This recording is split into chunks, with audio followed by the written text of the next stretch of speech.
Hello everyone, today I will make a pizza.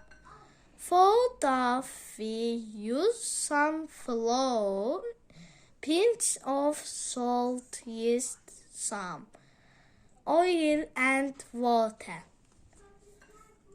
Then we knead it and let it to have rest for an hour.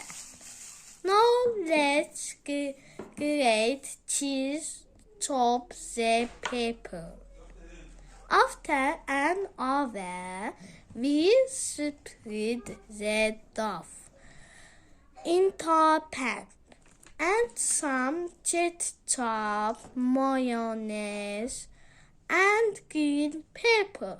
Also salt and pepper, so let's bake the dough. Now we add grated cheese and bake again. We cut into slices and have good one.